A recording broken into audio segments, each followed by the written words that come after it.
Cops of Reddit, what's the most bullgarbage-sounding excuse you got that actually turned out to be true? One of the funnier ones that I remember. We got a call for a kid, he was 18 and a gang member, brandishing a firearm. He had pulled up his shirt pretending to brandish a firearm to intimidate somebody. The person calling only saw a holster. After we got there, he kept telling us it wasn't a gun but a dildo.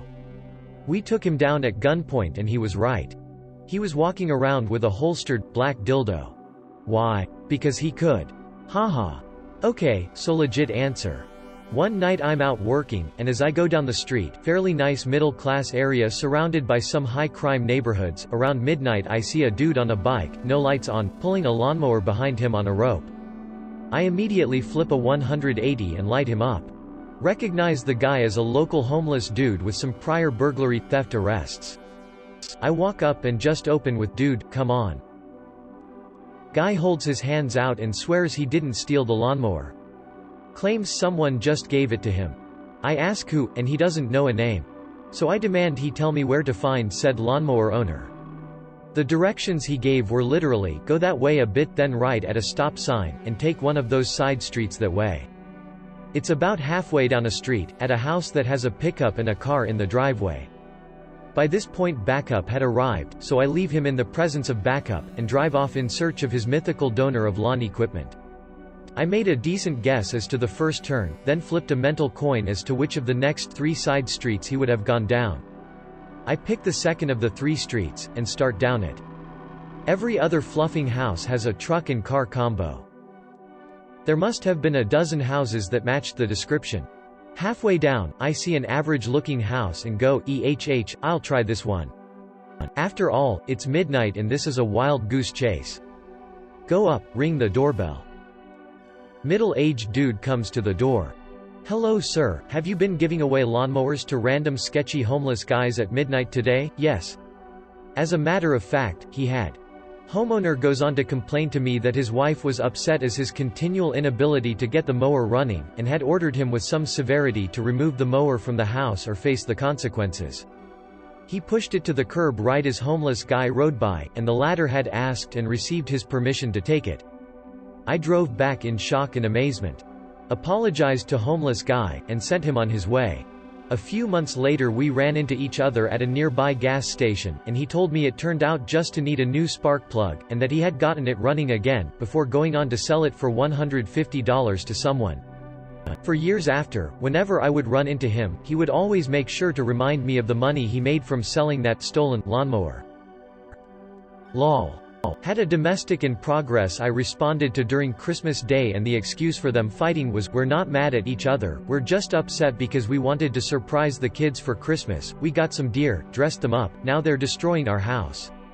Turns out there was literally 3 fully grown white-tailed deer in the house, somehow dressed with full bell harnesses like Santa's reindeer. I had to call the game wardens down, who were then able to help me remove the deer from the property without injury to us or them. How they managed to get the deer and dress them up is still a mystery to this day. Not really an excuse, but shocked the garbage out of me. I've always been told a diabetic with high blood sugar acts the same as someone who is drunk. Get a call for a car all over the road, hitting trash cans on the side of the road and whatnot. We stop the car and get the driver out. He's slurring his speech like no other, can't maintain his balance to save his life. Fails all the sobriety tests, but blew zeros on the PBT. He denied drinking and swears up and down he didn't do any drugs, never mentions the diabetes. We're all scratching our heads, and I remember the blood sugar thing. Call medical to our location, and sure as garbage his blood sugar was 550, and he finally remembers that he hadn't taken insulin in 8 hours. My dad is an officer and he pulled someone over for speeding and running a red light, and they said their breast implant burst. He called EMS to rush them to the hospital, and turned out it did, and it's actually very dangerous if they leak. Edit. Thanks for my first silver edit, it's not actually as dangerous as I thought. Thanks to the plastic surgeons that commented. I used to work as a military police officer. I was working at the main gate one night and this guy tried to come on base, but he didn't have any ID other than a driver's license, so I couldn't let him on. The guy told me that a general said he could come on, but he didn't have any proof of that and he didn't know what the general's name was. It was also super late at night and he didn't seem to have any answers that would help us identify who he was. Long story short, the dude ended up being legit and was coming on base to be awarded a Silver Star the next day from that general. Edit, since a few of you guys are asking what he earned the Silver Star for, I did some digging and found this for you all to read if you're interested. Also, turns out I was wrong about the Silver Star. This guy had a Silver Star already and was being upgraded to a Navy Cross. Was doing a tour as an MP, not my normal job, but whole other story, and we got called on a domestic.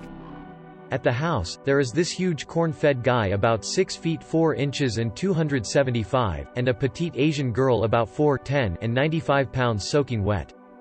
The whole house was in disarray, and the call had come because of yelling heard by the neighbors. She was crying and talking in an Asian language that none of us understood, and kept gesturing toward her huge husband. He wasn't talking. We wrap him up, take him to the station, and are trying to interview him, but he's not saying much. We intend to charge him with domestic assault. We notice somewhere along the way that he has horrible welts all along the backs of his hands and along his forearms. It took a lot of prying, but we finally got out of him that his wife would beat him with wire coat hangers when she was mad, and apparently that was pretty often.